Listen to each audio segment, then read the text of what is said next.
Well, certainly Saudi Arabia has been in the news a lot lately for activities that we shall say are a little bit problematic. So, what's going on here? Hi, this is Phil Gurski, President and CEO of Borealis Threat and Risk Consulting in Russell, Canada, listening to Canadian Intelligence, eh?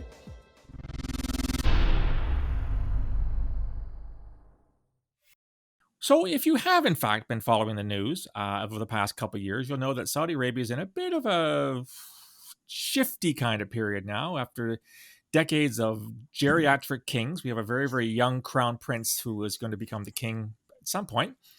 But he's been doing things that, ooh, shall we say, are a little bit against the grain, like killing people abroad.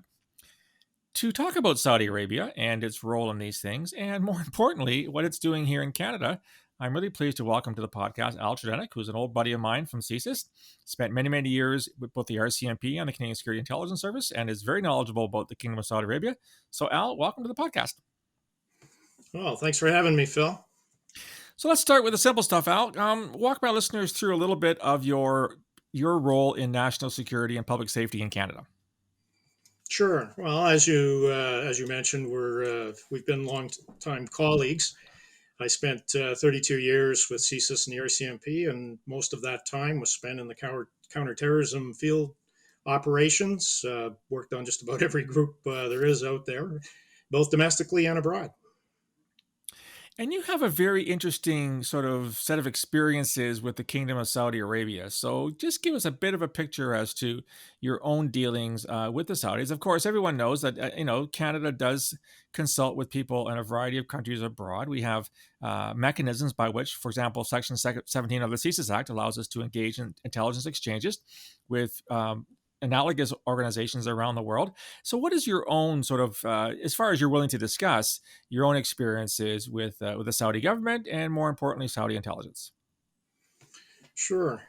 So my experience with Saudi Arabia is I've almost 5 years I lived in Riyadh and was employed at the embassy in Riyadh, the Canadian embassy, as our liaison officer with the Saudi government. I found them to be at the time there were two main organizations. One was a foreign service, one was a domestic service. The domestic service I found to be exceptionally good. They were committed to the counterterrorism effort, and they wanted to foster better relations with Canada. So during that time, we were able to develop that relationship to the point where they provided a lot of information to Canada, threat-related information that some of which we could act on, but they were turning into a good partner. Let's put it that way. As far as living in Saudi Arabia, it's as you know, you've been there. It's an interesting country, and when you are working with the government entities there, it's a very complex political environment to maneuver around and actually become accepted. And we got to the point where the Saudi Ministry of the Interior actually brought Canada to the table on the CT effort in the Gulf. Right. Yeah, I do remember that, and you're right. It was an interesting relationship to have. There are certainly elements in Saudi Arabia that I think have always been problematic, but they are an important player in the area, and I think not dealing with them would have been out of the question. I think as you rightly state, there are ways to foster this relationship, and because they are the elephant in the room when it comes to that part of the world. So, and I think this speaks volumes to Canada's ability to foster those relationships with our allies. There are some who disagree with it. They should say, on principle, you shouldn't deal with certain countries like Pakistan, or some would say you shouldn't deal with Israel because of its actions in the West Bank and the Gaza Strip. But as well as I do, Al, in this business, sometimes you have to deal with players that maybe don't really kind of eat with a knife and fork like you do, in the sense they don't have your cultures and values. But it's counterterrorism is a nasty world. Well, exactly, Phil. I mean, you have to go where the information is, and you have to develop the sources of that information, no matter where it is. Exactly.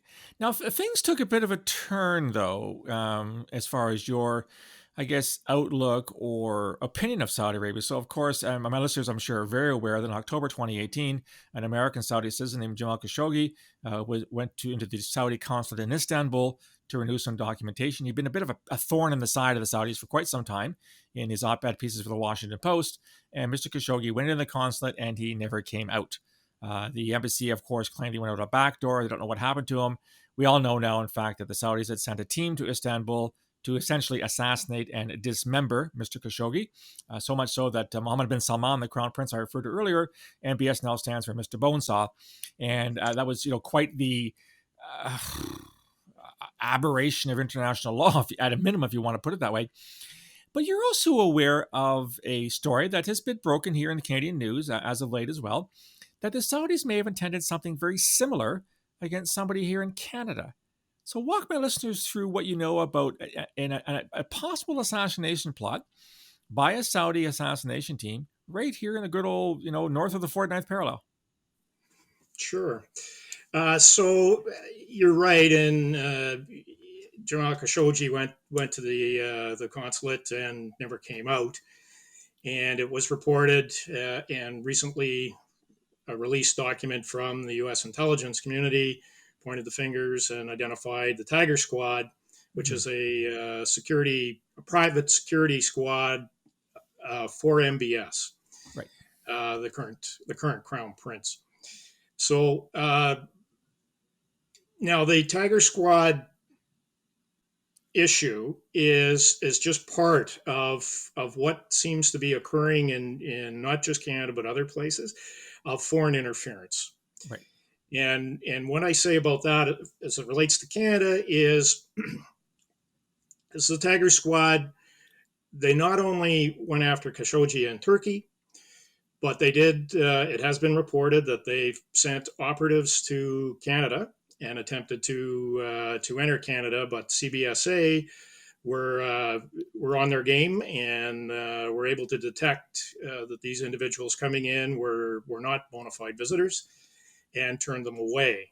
Right. So this is the Canada Border Services Agency, for those who aren't familiar That's with that. Canada Border Services, correct? Yeah. Now, my information is that it was they tried to enter at a number of airports in Canada, and interestingly enough, when the U.S. intelligence report came out, they identified a company called Sky Prime Aviation. Now, Sky Prime were the aircraft that took this Tiger Squad into Turkey, and they had on the tail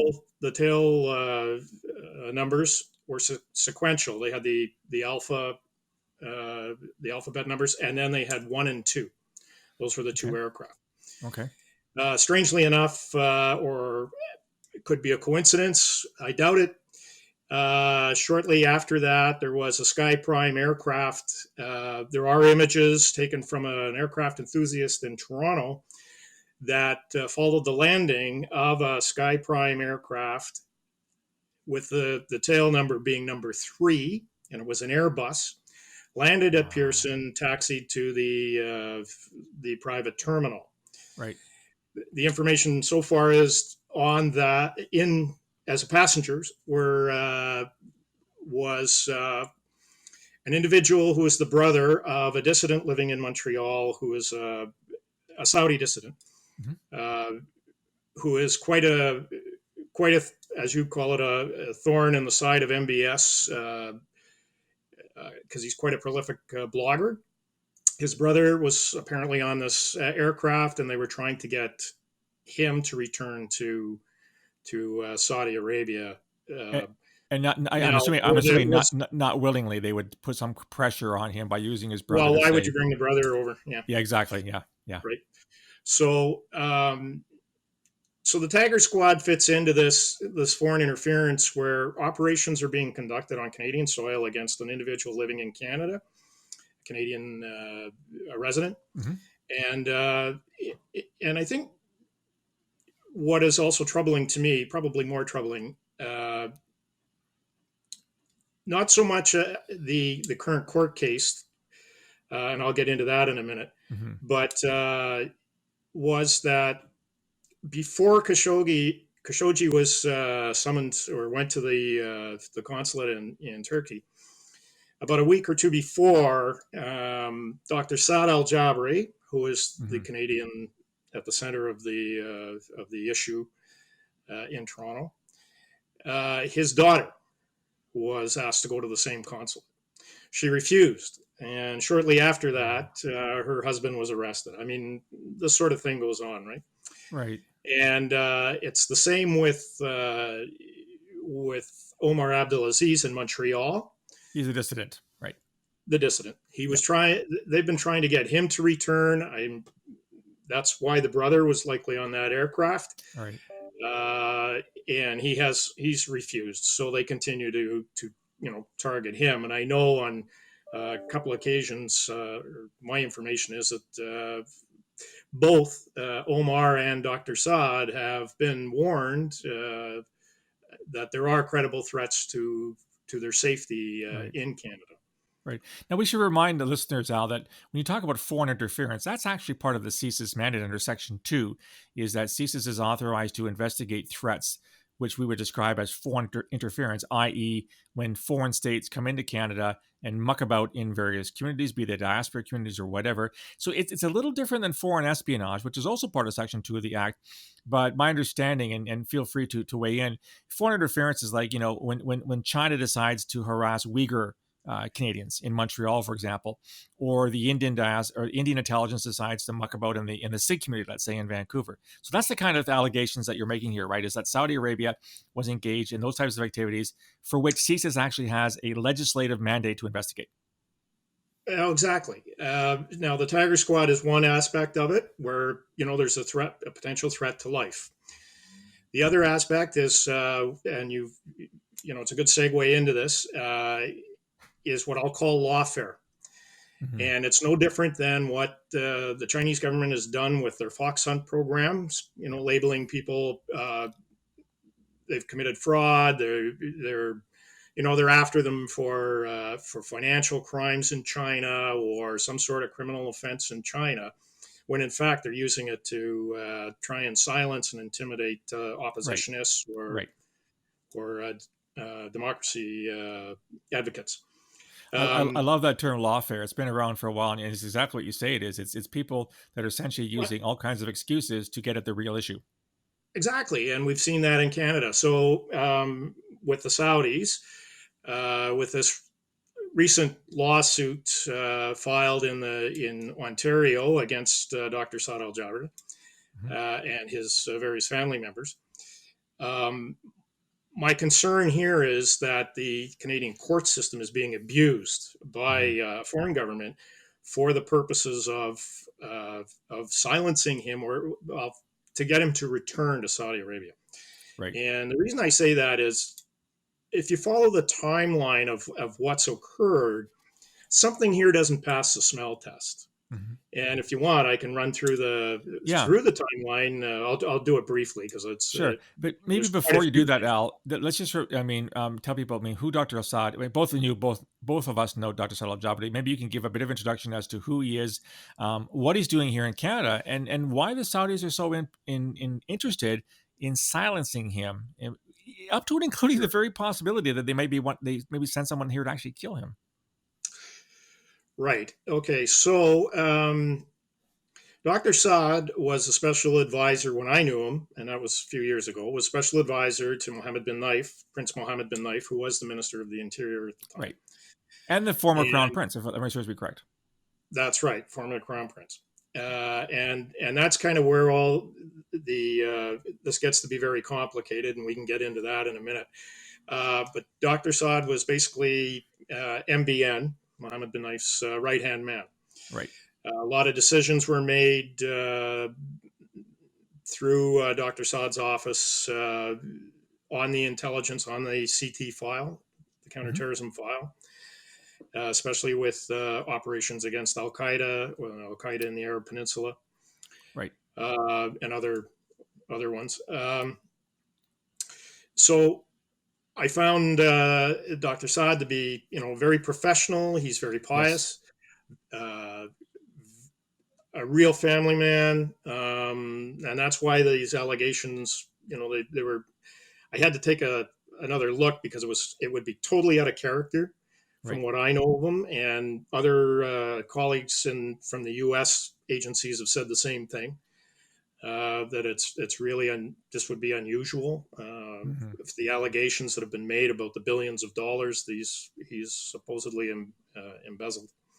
Right. Right. Um, but as I said, I mean, and I developed a personal relationship with him after along with the professional one, and yeah, that's what I'm saying. His character, this is totally out of character in my view Mhm. of what I know of him and his family. I would So tend to agree he with you ended up. there, Al. Pardon? Sorry. No, I was gonna say, you know him obviously a lot better than I do. I did meet him on a number of occasions, and I did. He always did strike me as a very upstanding, a very professional intelligence officer, one that obviously wanted to work with us here in Canada. And when like you say, you see the allegations that the government of Saudi Arabia has leveled against him, they are, as you said, they're completely not in keeping with the Dr. Al Saad I knew, and certainly not the one that you knew. Oh, very much so. It was. It really. I just can't. I couldn't believe it when I first heard it. Now I knew about the Tiger Squad attempt on himself, and in addition, obviously, to Jamal Khashoggi. Hmm. And because of these attempts, Dr. Saad filed a lawsuit in the United States Right. against MBS, trying to get him to stop that. But more importantly, what MBS has done to try and silence Dr. Saad and get him to return to Saudi Arabia is that he's abducted or holding hostage Dr. Saad's one of Dr. Saad's sons and daughters in Hmm. Riyadh. The last two that were left in Riyadh, they were still Right. studying in Riyadh. Right. Now, at the time all this happened, and that's why I say this is kind of an internal Saudi royal family conflict going on, uh, where one side is represented by the current king and his Hmm. son. Right. And at the time, MBS was an obscure prince back in Yeah. 2015. Uh, Right. not that well known, you know. And MBN, Mohammed bin Naif, who was the crown prince, was next in line Right. to be king.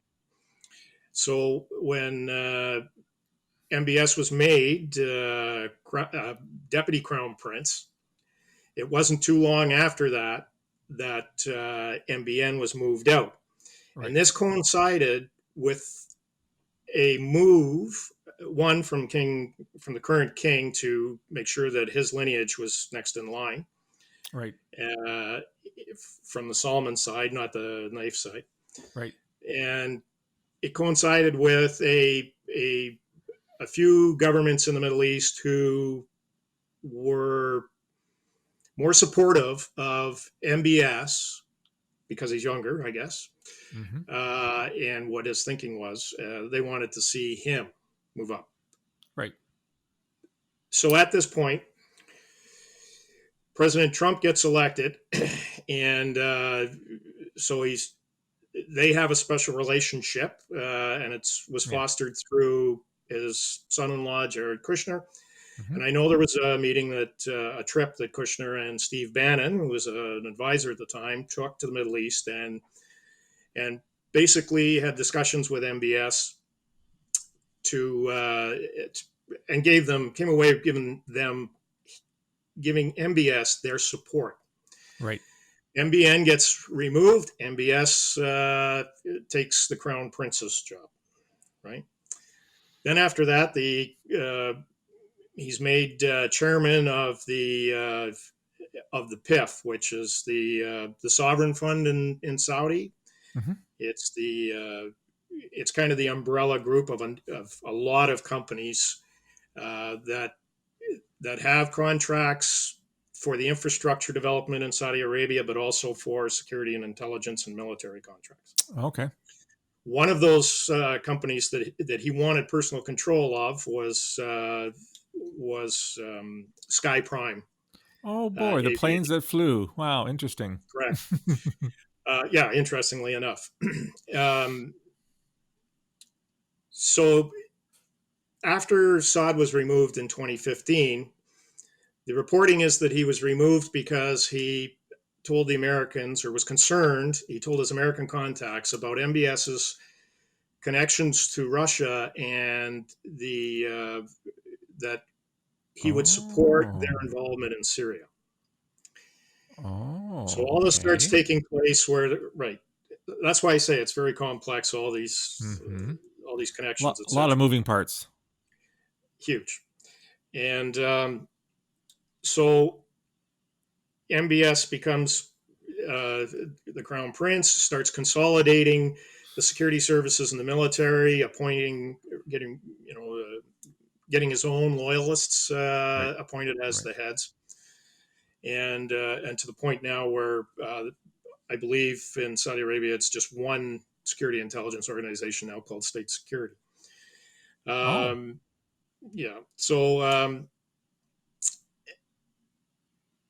he moves along with PIF, the sovereign fund, Mm-hmm. and all these companies have been created. Now they were created before MBS showed up, and a lot of them were, as it's been reported in the filings, were um, were established as front companies so that the Saudi intelligence could have plausible deniability when they were funding programs Mm-hmm. or informants or things like Right. that, right? Right. Working with Happens all the allies, time. etc. Yeah. So Yeah. money, exactly. Um, so then, interestingly enough, when the lawsuit shows up in Canada, it's filed in the Canadian court after the change in the administration in the United States. So MBS knows he's losing his support with Biden, who has already said that they wanted to recalibrate Yes. their relationship. Yes. So in between this time, there was the report of another Tiger Squad attempt, or going to be an attempt. It was coming by the land borders this time, uh, from the United States into Canada. It apparently was aborted because COVID started, and Canada and the U.S. shut the border movement down. Wow. So so that was still during the former administration, U.S. administration's time. Right. Now there's a new sheriff in town. MBS realizes he's not going to have the same level of movement or support to do Yep. things, to silence opponents. So then I see the lawsuit in Ontario was filed. The plaintiffs are all companies that are run by PIF, and MBS is the chairman of PIF. Right. So the way I looked at it is it's very strange in the timing Mm-hmm. that this happens. Why didn't they do it sooner? Or more importantly, earlier, a couple of years earlier, the Saudis they say they had, or MBS's team, Saudi authorities said they had all this information on Saud. They presented it to Interpol. They wanted Interpol to act on, issue a red notice for, an international arrest warrant, Right. basically. And Interpol turned them down and said that it was obvious that there was no due process. It was Right. selective Right. Right. uh, targeting, and it was just being used to Right. silence opponents. Human Rights Watch, I believe, also said the same thing, that this was just this whole program, not just on Saud, but the anti-corruption Mm-hmm. program was uh, created just to, one, extort money from the business elite in Saudi Arabia, other royal family members, things like that, right? Because if Uh, memory serves me correct, Al, I mean, the MBS and his cohorts have essentially imprisoned a whole whack of people in Riyadh that are from the wrong side of the royal family or are perceived to that's have, right. bags full of money that they can extort from them. So to be released, they had to pledge allegiance to MBS and provide money. Right. Now, my information is that a lot of the money went to PIF, and Mm-hmm. I'll say this: MBS, as widely reported, he has all these plans to modernize Saudi Arabia and have it move away from, Yeah. diversify away from just oil and gas, etc. So Yeah. they're going to need money for all of that infrastructure and development Hmm. to take place, and that could have been one of the reasons why all these people were arrested and extorted and stuff. Right. Right. Bringing back to Canada, this lawsuit, why I question it, one is the timeline where everything happened, but more importantly is, if this is in the way the courts are seeing it, from what I understand from reading the affidavits and the filings, the Canadian courts looking at this as just a completely commercial fraud issue, Right. and they're not they're not seeing, or they don't deem as relevant, is this foreign interference element Right. to what is going on here, the lawfare, right? Right. And one of my big concerns on that, why it's lawfare, is if this is a legitimate, uh, if they have legitimate grounds or allegations here, then why is he, MBS, continue to detain Saad's children in Saudi Hmm. Arabia? Hmm. You know, if he wants to be taken seriously, you release the kids and let them go on Yeah. and finish their education in the United States like they had planned. I don't. Right. Right. The other thing is, why not provide all that information to the RCMP for criminal Right. investigation? Right now, it's up. Exactly. Yeah, they can go either criminal or civil, but there's just something doesn't pass the smell test in this Mm. whole thing. Okay, so we've got credible allegations that the Saudis may in fact have intended to abduct at a minimum and maybe even assassinate Ali Khashoggi, a former intelligence official here in Canada. We have, from what you've said, the courts don't really seem to understand this angle. So let me play a devil's advocate here for a second, Al. I'm guessing that foreign interference cases, we all know from our time at CSIS and in national security that it happens all the time. But I'm guessing that from a court perspective, an actual trial, a levying of charges, this happens once in a blue moon in this country. So, in your opinion, do you think the courts that are handling this particular case are even remotely qualified to deal with it, or is this something well beyond their purview? Yeah, I won't comment on that part because the case is still ongoing, and I'm not going to comment on the judicial side of it or that. What I will say in this, what probably should be considered, given the the potential of abuse here, to silence a potential critic. Now, Dr. Saad, being the right hand man of MBN, would have a lot of secrets, a lot of information that the Mm, Saudis wouldn't, in particular MBS, wouldn't want public. right. Uh, so I don't think you can dismiss that entirely from this whole case. The other thing is, to satisfy that justice is done in Canada, the information was gathered, the documents were gathered, witnesses were interviewed in Saudi Arabia, and then the lawsuits filed in Canada. Now Hmm. there's depositions of people who are living in Canada, but most of the witnesses and all the documents are, for the most part, generated within Saudi Arabia. Right. They filed two forensic audits. The plaintiffs did filed two forensic audits in support of their claims. Now, I haven't seen those forensic audits, so I don't know and I have no knowledge of Al Jabri's business dealings. Right. But what I will say is that the the questions I have are, back in 2015, 2016, one of those companies that did the forensic audit was barred or banned in Saudi Arabia from doing audits for irregularities. So right away, I'd be going, okay. Next question is, who did the audits? Right. Right. Were they done by Saudi citizens? or even Mm-hmm. an expats living in Saudi Arabia, I'm going to suggest that they were. Mm-hmm.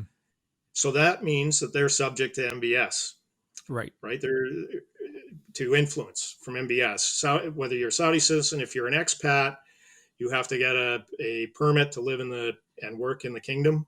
That's done by the Ministry of the Interior, Mm-hmm. right? They can take that away at any time. They don't have to have a reason. So if you want to continue working there, are you subject to influence? The Right. documents were all provided through their supposedly through their investigation in Saudi Arabia of Dr. Saad and the companies that were set up. Um, I think a Canadian court needs to, at a minimum, hear from all the witnesses in a Mm-hmm. Canadian courtroom under oath. Right. All the Saudi witnesses in a Right. Canadian courtroom under oath. Right. The Canadian court needs to see the original of the documentation, Right. right? That's in support of those affidavits. You've got to see the originals because I wouldn't trust the photocopies or whatever they've got. They can be Right. called certified, but I'd like to see the if I was running it, be I want to see the originals. Right. The Because other I thing mean, that's high interesting quality is steaks can that be made. Yeah. yeah, the other interesting thing is that MBN is still being held as Mm-hmm. are Al Jabri's children. MBN isn't listed as a defendant in this lawsuit, and why not? Mm-hmm. And it's like the lawsuit that Al Jabri filed in the United States. There's been no defense, at least to my knowledge right now, currently, there's no defense been filed by the Saudi government. What they've been trying to do is get or claim immunity from prosecution. Right. Right. So Right. this whole thing just smacks to me of its foreign interference to silence a potential critic or you know or any supporter of MBN who would be a threat to MBS taking the throne. Right. Because Right. there's principally two individuals that would be in competition for that job to be the king if MBS was removed, and that would be MBN, who was the Mm-hmm. crown prince, and Right. the other is Prince Ahmed Abdulaziz, right? Another brother. So Mm-hmm. it's or another cousin. So it's a means by which I think the government is using. Again, I'll go back to lawfare in Canada to silence someone who's in opposition. Right. Okay. Let me move on to a related issue, Al. Now, as you said, the case is before the court, so there's not a lot that can be said at this point. We have to let the justice system do its job. What about the reaction to date of the Canadian government? Now, you and I both know, having worked in Intel for more than 3 decades, that usually these things are handled on the QT. They're handled very quietly behind the scenes.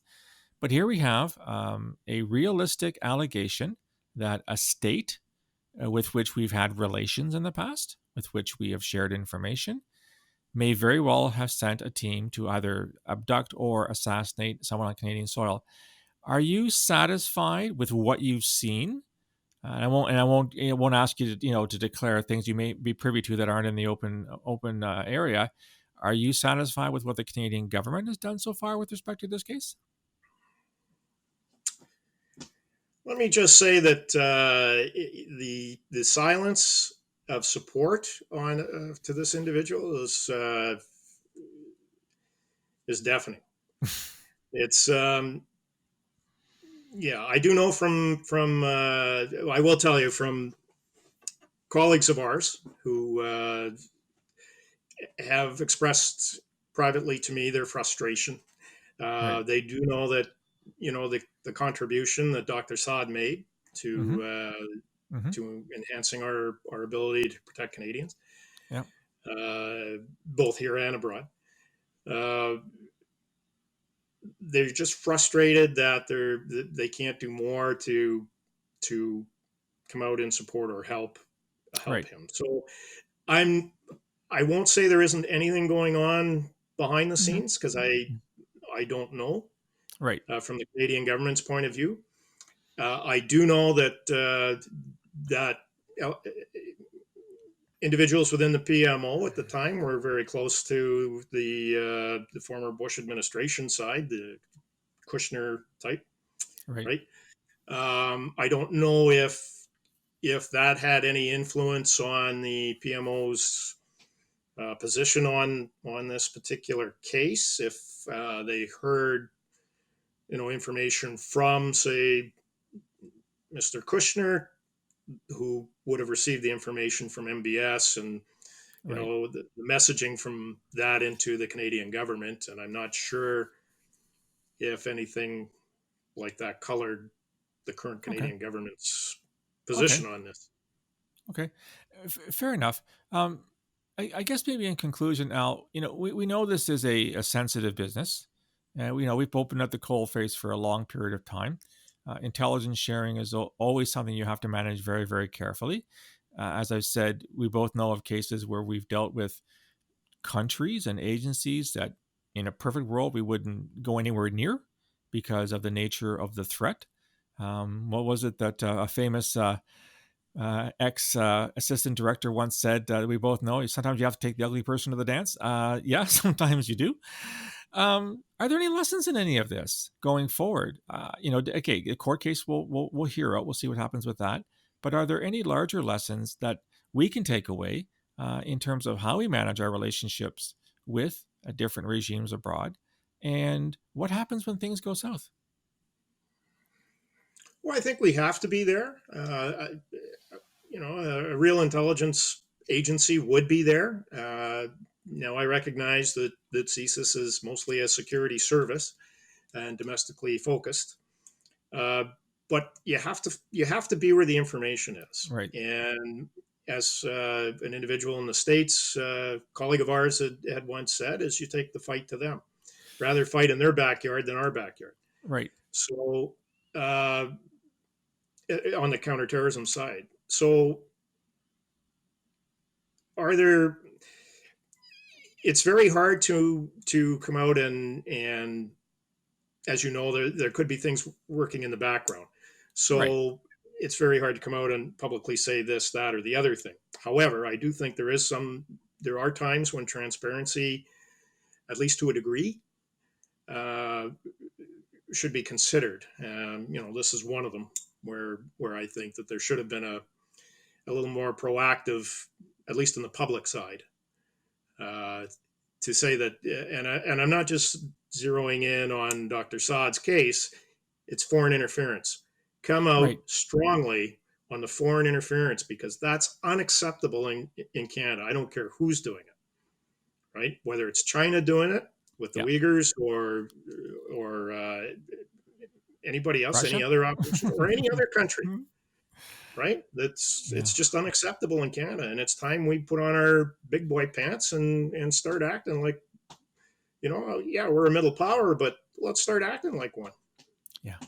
No, I think you raise a really good point there, Al. And like I said, I don't think that most Canadians can spell foreign interference and really have any appreciation for what it means. But you and I both know this has been going back a very, very long time in our country, where people seem to think that either Canada will turn a blind eye, or perhaps they don't think we're even capable and qualified to be monitoring the types of activities that they're engaged in on Canadian soil.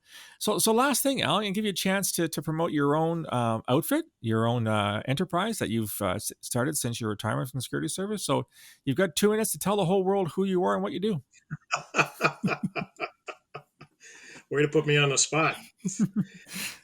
Well, since when I left, I joined the BlackBerry team right after retirement and was responsible for their strategic relationships with law enforcement and intelligence agencies around the world, mostly on market access Right. issues Yeah. that related to public safety or security in those countries, etc.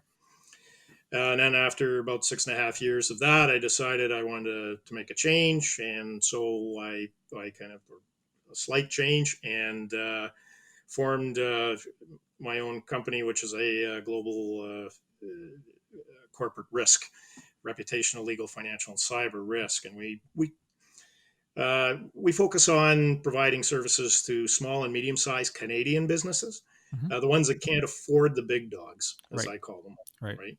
And but they still need to have due diligence done on when they're growing and they're doing mergers, acquisitions, or Hmm. executive hires, et cetera, things like that.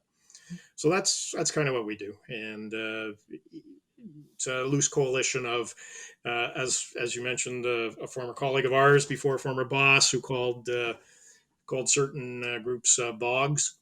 We're kind of a bog, a bunch of guys around the world, Hmm. Yeah.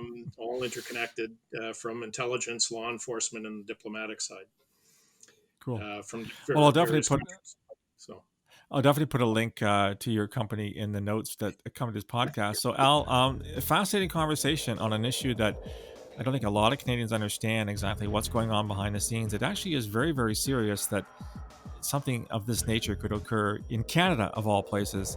And, I think for those who, doubt the seriousness or the reality of this, look what happened in Istanbul in October of 2018.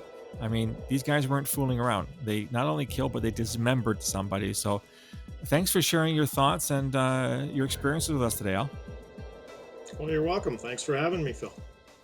So that was my chat with Al Tredennick, an old friend of mine from the security service, and his experiences in Saudi Arabia. What did you think? Been following the story about the lawsuit in Canada? What do you think about Saudi influence abroad? What do you think about the future of the Saudi royal line?